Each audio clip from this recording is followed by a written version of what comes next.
बड़ी खबर का रुख कर लेते हैं, वो आम आदमी पार्टी से जुड़ी हुई है। दरअसल आम आदमी पार्टी आज से सुंदरकांड का पाठ करवा रही है, जिसमें अरविंद केजरीवाल भी शामिल हुए अपनी पत्नी के साथ में, और उन्होंने भी सुंदरकांड के पाठ में हिस्सा लिया। और जानकारी ये सामने आ रही है कि 2600 जगहों पर दिल्ली के अलग अलग विधानसभा क्षेत्रों में आम आदमी पार्टी जो है वो हर महीने के पहले मंगलवार को सुंदरकांड का पाठ करवाएगी। ये बड़ी जानकारी आम आदमी पार्टी को लेकर है।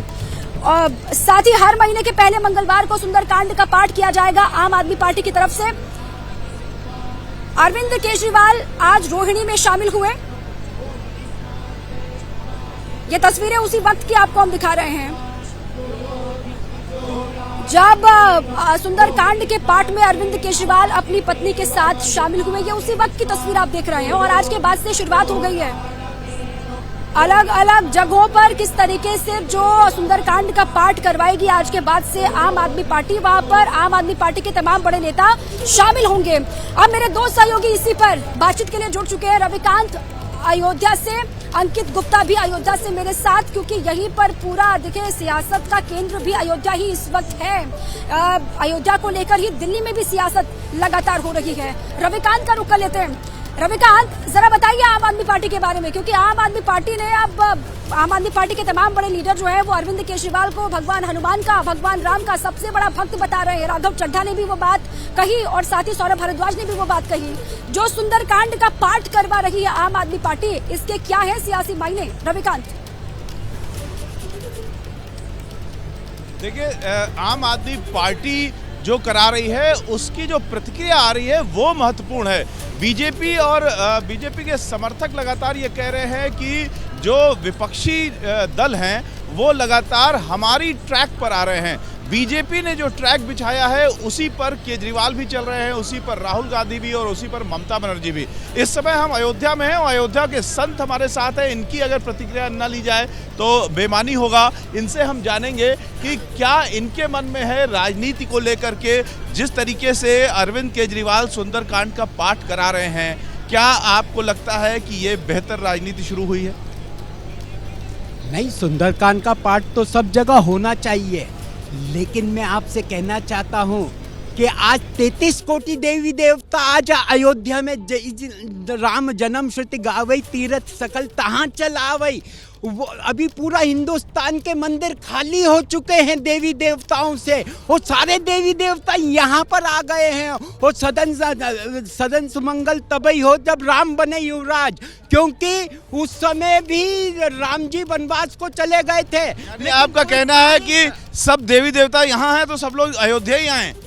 जिस तरीके से काली की पूजा करने जा रही हैं ममता बनर्जी, राहुल गांधी कामाख्या का दर्शन करेंगे, केजरीवाल सुंदरकांड का पाठ करा रहे हैं, आप लोग प्रसन्न हैं? प्रसन्नता तो नहीं कही जाएगी, लेकिन यह है कि अच्छी शुरुआत है उनके लिए।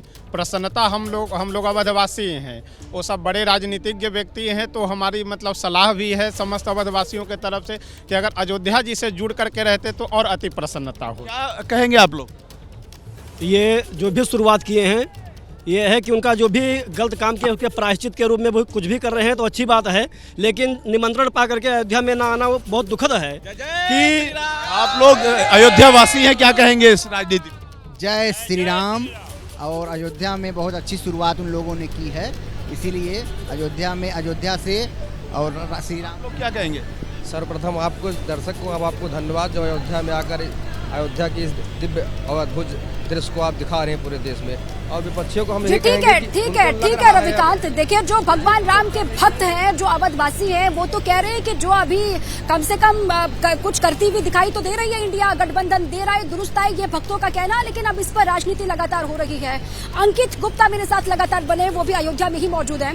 अंकित, बीजेपी और आरएसएस से जोड़ दिया है ओवैसी ने आम आदमी पार्टी को इस पूरे ही मामले को लेकर। अब इंडिया अलायंस, चूंकि कांग्रेस ने भी ये कहा है कि जिस तरीके से ये यू टर्न है अरविंद केजरीवाल का या फिर आम आदमी पार्टी का, इसको लेकर कांग्रेस ने भी सवाल उठाए, साथ ही बीजेपी तो सवाल उठा ही रही है और असदुद्दीन ओवैसी ने भी इसको लेकर सवाल उठाए हैं आम आदमी पार्टी पर। जो सियासत इसको लेकर अब हो रही है उस पर जरा जानकारी दीजिए विस्तार से।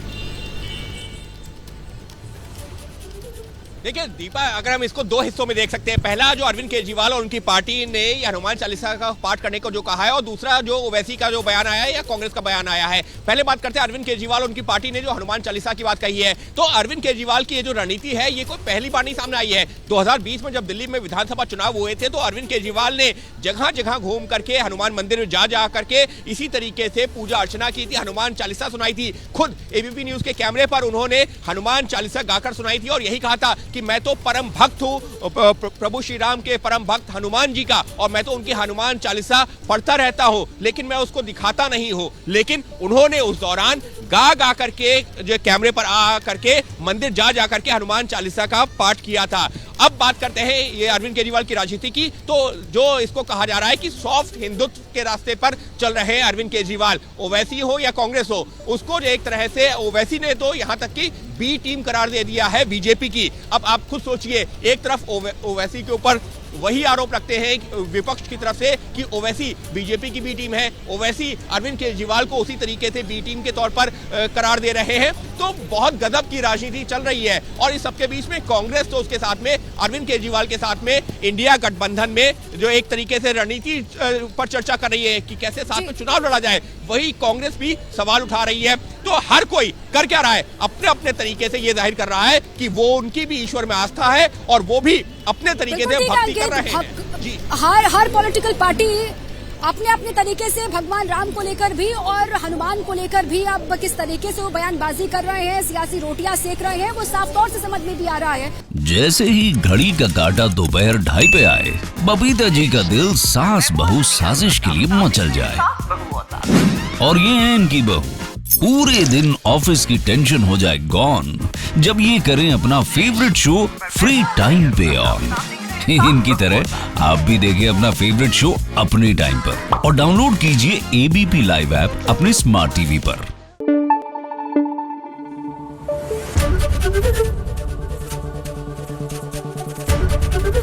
एबीपी न्यूज आपको रखे आगे।